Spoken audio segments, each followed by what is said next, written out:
अस्सलाम वालेकुम रहमतुल्लाहि वबरकातुहू। नाज़रीन, फिर आपकी खिदमत में हाज़िर हूँ। Javed Iqbal Chimma from Manchester UK से। मेरा यूट्यूब चैनल इनकलाब पाकिस्तान को क्लिक करें और सब्सक्राइब करें और मेरे साथ इस इनकलाब के काफ़िले में शामिल हो जाएं। शिकवाए ज़ुल्मत शब से तो कहीं बेहतर था, अपने हिस्से की कुछ शमा जला जाते।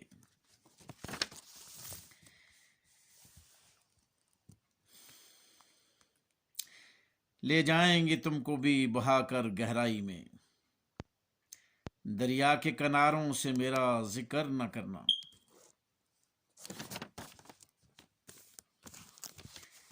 तो दोस्तों, तमाम उम्र मुकद्दर से जंग लड़ता रहा, ख्वाहिशात से लड़ता तो वली होता। तमाम उम्र मुकद्दर से जंग लड़ता रहा, ख्वाहिशात से लड़ता तो वली होता। तो नाजरीन, जानवर में अकल और फरिश्ते में ख्वाहिश नहीं होती, मगर इंसान में दोनों चीज़ें मौजूद हैं। इंसान अगर अकल को दबा ले तो जानवर बन जाता है, और अगर ख्वाहिश को दबा ले तो फरिश्ता बन जाता है। बहुत सारी बातें आपसे करने को थी। आपको आज वाकया, वो कोरिया वाला वाकया आपको सुनाना था, जिसने पाकिस्तान के मुंह पे तमाचा और जर्नैलों के मुंह पे तमाचा मारा। एक कोरियन ने, मेरा बड़ा अच्छा दोस्त था, बिजनेस पार्टनर था। बहरहाल वो भी आपको सुनाएंगे। बहुत सारी स्टोरियां और आपके साथ सामने शेयर करनी थी, मगर जब हालात पाकिस्तान के देखता हूँ, सुनता हूँ, तो अफसोस होता है, रोना आता है कि क्या बात आपसे करूं। इतनी बातें करने को जी करता है। रमज़ान मुबारक के बारे में आपसे आपसे जो है ना, कोई बातें करनी थी कि आपने रमज़ान मुबारक को किस तरह गुजारना है, हैं? उसको अच्छे तरीके से गुजारने के लिए कौन कौन से तरीके हैं।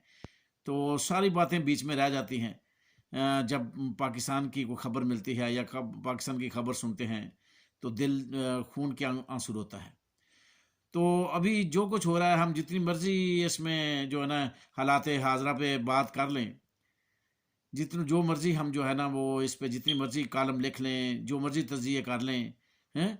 आप देख रहे हैं कि वो समा के जो है ना लिफाफे वाले सहाफ़ी को क्या खबरें दे रहे हैं। हाँ, वो जी वो इमरान खान का और बाजू कट गया, वो एक और धचका, वो जियो कह रहा है जी वो ये हो गया जी, वो हो गया। एक और धमाका पीटीआई के लिए, एक और वो जो है ना बड़ी मनहूस खबर। वो ऐसे ऐसे ड्रामे, ऐसे ऐसे ड्रामे वो टीवी पे छोड़ रहे हैं, वो लिफाफे वाले सहाफ़ी। बस जिनके ज़मीर मुर्दा हो जाते हैं ना, वो ऐसे ही वो फ्रस्ट्रेशन फैलाते हैं, हैं? कि वो हो इमरान खान गलती हो गई, ये हो गया, इमरान खान का साथ हो गया, वो होने वाला है। भाई, पता है सबको, जो असल बात है, जो हकीकत है, वो खुल के सामने आ चुकी है कि इन्होंने इलेक्शन जो है ना वो नहीं होने देने। इलेक्शन इन्होंने पोस्टपोन करने हैं। और जो जो लोग कहते थे ना कि चीफ साहब की तरफ से ग्रीन सिग्नल मिल गया, ये हो गया, वो हो गया, ये सारी बातें अफवाह हैं।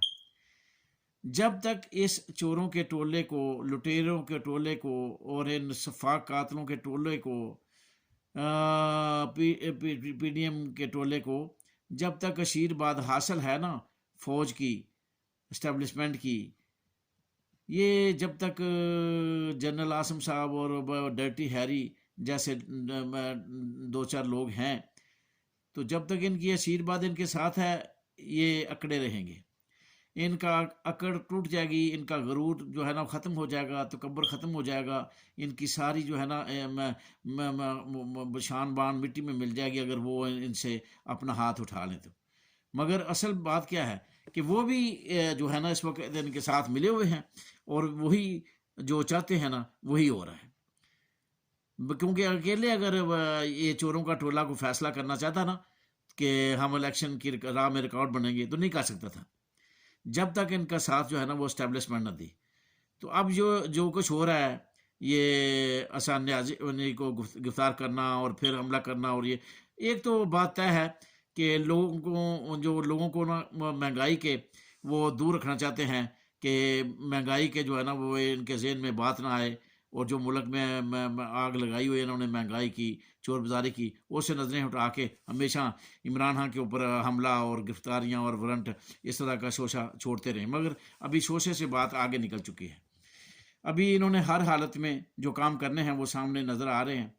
इन्होंने इलेक्शन मुलतवी करने हैं, उसके लिए इन्होंने बहुत पहले सारे प्लानिंग की हुई थी, मगर इमरान खान ने इनको मौका ना दिया। इमरान खान हर वक्त जो है ना आइन और कानून के दायरे के रह के कभी रैलियाँ जो मुलतवी करता रहा, कभी इस्लामाबाद इतना बड़ा हजूम था, वो कौम इकट्ठी थी, वहाँ भी इमरान खान ने ना इनको फ्री हैंड नहीं दिया, वरना आग उसी दिन लग जाती जिस दिन इमरान खान ने इस्लामाबाद में मैं ये कहा था कि मैं असम्बलियों से निकल रहा हूँ।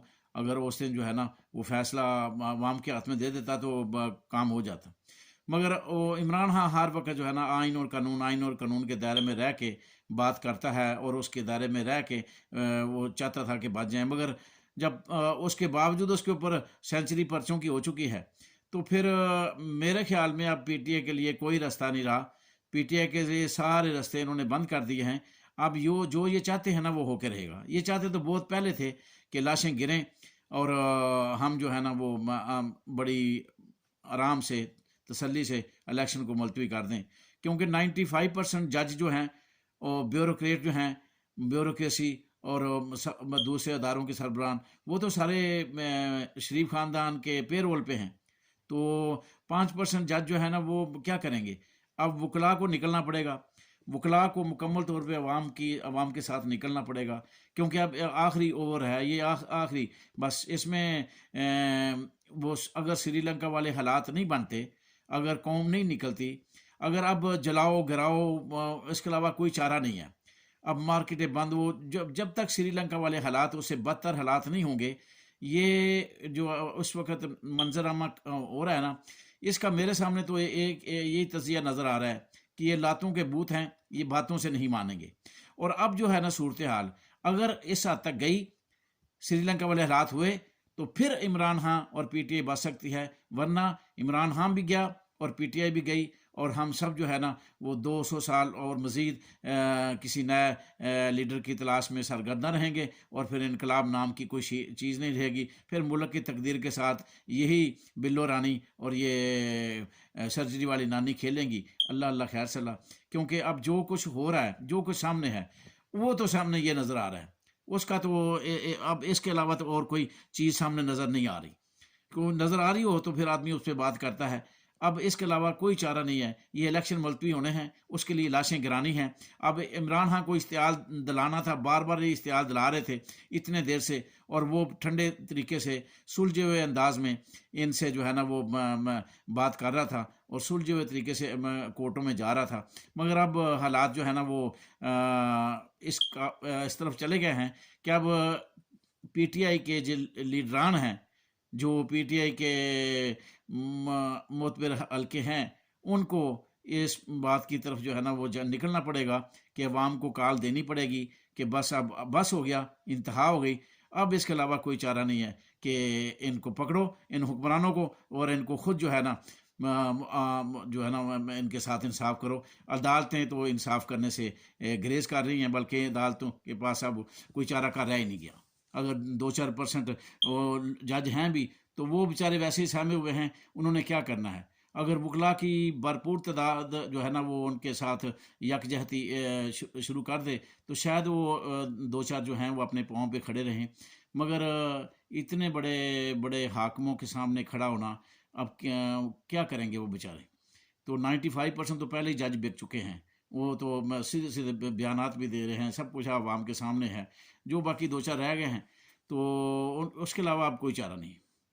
अब श्रीलंका से बदतर हालात होंगे तो तब जा काम बनेगा, वरना वो अपने मिशन में कामयाब पहले भी हो चुके थे, अब भी हो गए हैं। क्योंकि जिस मुल्क के अंदर अभी तक एक एक भी कानून की इम्प्लीमेंटेशन नहीं हुई, यानी अगर राना सनाउल्लाह वारंट निकलते हैं तो कोई परवाह नहीं।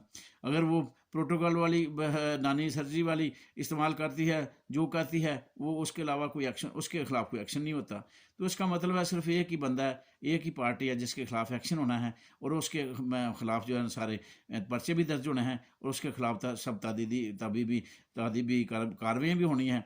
और फिर जो जुल्म की इंतहा पीटीआई पे हो रहा है, वर्करों पे हो रहा है, इमरान खान पे हो रहा है, उससे अब आगे क्या जाएगी? आगे तो गोली रह जाती है ना, तो वो तो गोलियां भी मार चुके हैं, उससे भी आगे बात तो निकल गई। अब गोलियों से भी बात आगे निकल चुकी है। तो मेरी तो यही है कि बस अब जो है ना वो इसके अलावा कोई चारा नहीं है, इसके अलावा कोई चारा नहीं है कि अब पाकिस्तान में श्रीलंका से बदतर हालात होंगे तो तब जाके जो है ना ये सीधे होंगे। इनके घरों को जलाया नहीं गया अभी तक, इनको अभी तक घसीटा नहीं गया, इनको अभी तक पकड़ दकड़ हुई नहीं, अवाम अभी तक इनके पीछे भागी नहीं है, तो इसलिए इनको अभी शर्म हया गैरत नहीं आई। तो ये शर्म हया गैरत के लिए ज़रूरी है कि अब जो है ना सबको कफन बांध के निकलना होगा। खुदा हाफिज़।